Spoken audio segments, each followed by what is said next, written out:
Hello friends, நம்ம என்ன பார்க்க போகிறோம் அப்படின்னா, அனாயனிஸில் படிக்கிற ரெகுலேஷன் 2021 7th செமஸ்டர் ஸ்டூடெண்ட்ஸ் உங்களுக்கு ப்ராக்டிக்கலில் இன்டர்ன்ஷிப் அப்படின்னு சொல்லிட்டு இருக்கும். ஒரு சில ஸ்டூடெண்ட்ஸ்க்கு இல்லாமல் கூட இருக்கலாம். ஸோ இந்த இருக்கிற ஸ்டூடெண்ட்ஸ்க்கு இன்டர்ன்ஷிப் கண்டிப்பாக பண்ணணுமா அப்படின்னு சொல்லிட்டு ஒரு டவுட் வந்து இருக்குது. ஸோ அது மட்டும் இல்லாமல் இதை பண்ணாமல் விட்டால் என்ன ஆகும் அப்படிங்கிற மாதிரியும் நிறைய ஸ்டூடெண்ட்ஸ் வந்து டவுட் கேட்டிருந்தீங்க.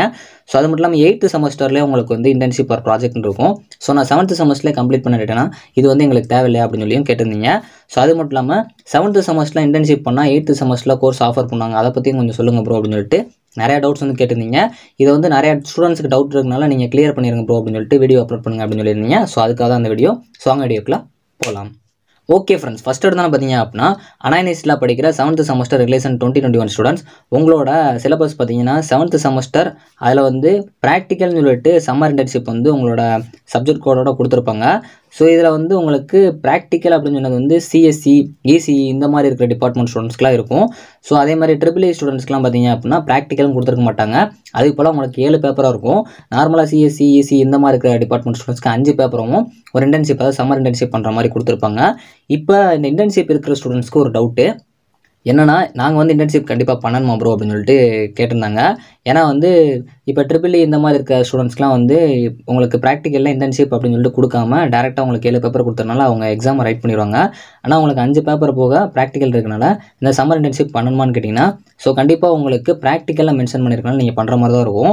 ஏன்னா அதோட கிரெடிட்டும் வந்து உங்களுக்கு மென்ஷன் பண்ணியிருக்காங்க, 2 கிரெடிட்டு. ஸோ அதனால் வந்து இதை உங்களுக்கு சிஜிபிஏ, ஜிபிஏ கால்குலேட் பண்ணுறதுலாம் வந்து கண்டிப்பாக யூஸ் பண்ணுவாங்க. ஸோ அப்படிங்கிறப்போ நீங்கள் இதை பண்ணாமல் விட்டீங்க அப்படின்னா இதுலேயும் ஒரு அரியர் விழுற மாதிரி. ஸோ இது ப்ராக்டிக்கல் அப்படிங்கிறனால நெக்ஸ்ட்டு நீங்கள் பண்ணுற மாதிரி இருக்கும். ஸோ இதில் நிறைய ஸ்டூடெண்ட்ஸ்க்கு இருக்க டவுட்டு 8th செமஸ்டரில் எங்களுக்கு ப்ராஜெக்ட் ஒர்க் இருக்குது, இல்லாட்டி இன்டர்ன்ஷிப் இருக்குது அப்படிங்கிற மாதிரியும் கேட்டிருந்தீங்க. ஸோ இது ரெண்டில் நீங்கள் ஏதாச்சும் ஒன்று பண்ணுற மாதிரி இருக்கும். கண்டிப்பாக 7th செமஸ்டரில் நீங்கள் இன்டர்ன்ஷிப் உங்களுக்கு ப்ராக்டிக்கல் இருந்துச்சு அப்படின்னா அதை பண்ணியிருந்தாலும் நீங்கள் 8th செமஸ்டரில் பண்ணுற மாதிரி தான் இருக்கும். ஏன் அப்படின்னா இதுக்கு வந்து 10 கிரெடிட்ஸ் வந்து கொடுத்துருக்காங்க. இது வந்து எல்லா ஸ்டூடெண்ட்ஸ்க்குமே இருக்கும். அதாவது ஃபைனல் இயர் ஸ்டூடெண்ட்ஸ், ரெகுலேஷன் 2021 ஸ்டூடெண்ட்ஸ்க்கு உங்களுக்கு ஃபைனல் செமஸ்டரில் ப்ராஜெக்ட்டில் இன்டர்ன்ஷிப் ஏதாவது ஒன்று பண்ணுற மாதிரி இருக்கும். ஸோ அதனால் இது வேறு.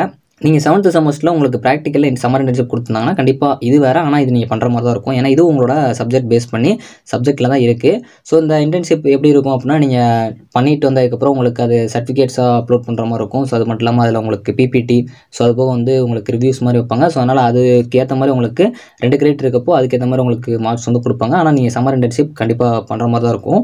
இப்போ நிறைய ஸ்டூடெண்ட்ஸ்க்கு வந்து டவுட் கிளியராக இருக்கும். அப்போ கண்டிப்பாக நம்ம இன்டர்ன்ஷிப் பண்ணுற மாதிரி தான் இருக்கும். இன்டர்ன்ஷிப் பண்ணலன்னா நார்மலாக ஒரு அரியர் வைக்கிற மாதிரி இதிலே வந்து ஒரு அரியர் விழுறதுக்கு சான்சஸ் இருக்குது. இப்போ இது கீழே வந்து நாங்கள் வந்து 7th செமஸ்டரில் இன்டர்ன்ஷிப் பண்ணோம் அப்படின்னா அதுக்கு பதிலாக 8th செமஸ்டரில் அந்த 7th செமஸ்டரில் இருக்க பேப்பரை எங்களுக்கு ஆஃபர் பண்ணுவாங்களா அப்படின்னு சொல்லி கேட்டிருந்தாங்க. இது பொறுத்த வரைக்கும் என்ன அப்படின்னா, அதாவது நீங்கள் 7th செமஸ்டரில் இன்டர்ன்ஷிப் பண்ணுறீங்க அப்படின்னா அது 8th செமஸ்டரில் உங்களுக்கு ஆஃபர் பண்ணாங்க. ஆனால் நீங்கள் இன்டர்ன்ஷிப்னே உங்களுக்கு ஒரு பேப்பர் இருக்கப்போ நீங்கள் அதை பண்ணுறீங்கன்னா அது வந்து கன்சிடர் பண்ண மாட்டாங்க. இப்போ சப்போஸ் வந்து உங்களுக்கு இந்த இன்டர்ன்ஷிப் போக நீங்கள் தனியாக ஒரு இன்டர்ன்ஷிப் பண்ணுறீங்கன்னா அதுக்கு வந்து உங்களுக்கு டைம் எடுத்துக்கிட்டனால ஒரு பேப்பரை வந்து உங்களை ஸ்கிப் பண்ணி அதை வந்து ஆஃபர் பண்ணுறது வந்து 8th செமஸ்டரில் கொடுப்பாங்க. இந்த மாதிரி தான் நடக்கும். இதுக்குமே நீங்கள் உங்கள் காலேஜில் பெர்மிஷன் வாங்குற மாதிரி இருக்கும். ஸோ அதனால் இப்போ உங்களுக்கு ஒரு டவுட்ஸ் கிளியராக இருக்கும்னு நினைக்கிறேன். 8th செமஸ்டரில் வர ப்ராஜெக்ட் இன்டர்ன்ஷிப் வேறு, அதே மாதிரி 7th செமஸ்டரில் உங்களுக்கு ப்ராக்டிக்கல் இன்டர்ன்ஷிப் இருந்தால் அது வேறு, அது சம்மர் இன்டர்ன்ஷிப். ஸோ அது மட்டும் கிரெடிட்ஸ் பார்த்தீங்கன்னாலே தெரியும். ஸோ ஓவராலாக நீங்கள் இன்டர்ன்ஷிப் பண்ணணுமான்னு கேட்டிங்கன்னா கண்டிப்பாக பண்ணிடுங்க. அதே மாதிரி அதுக்கேற்ற மாதிரி வந்து உங்கள் காலேஜில் ரிவ்யூக்கு எப்படி கேட்குறாங்களோ, ஸோ அது மட்டும் இல்லாமல் அந்த ரிப்போர்ட்டு, ஸோ அது மட்டும் பிபிடிலாம் கேட்டாங்கன்னா அதையும் கரெக்டாக பண்ணிடுங்க. இப்போ உங்களுக்கு டவுட்ஸ் வந்து கிளியராக இருக்கும்னு நினைக்கிறேன். ஸோ இது ஒரு ப்ரோ வந்து கண்டிப்பாக நிறையா ஸ்டூடெண்ட்ஸ்க்கு டவுட் இருக்குது ப்ரோ, அதனால் அதை கிளியர் பண்ணிடுங்க, வீடியோ அப்லோட் பண்ணிடுங்கன்னு சொன்னனால தான் இந்த வீடியோ. ஸோ இந்த மாதிரி உங்களுக்கு வேறு ஏதாச்சும் டவுட்ஸ் இருந்தாலும் மறக்காமல் கமெண்ட் பண்ணுங்கள். ஸோ தேங்க்ஸ் ஃபார் வாட்சிங்.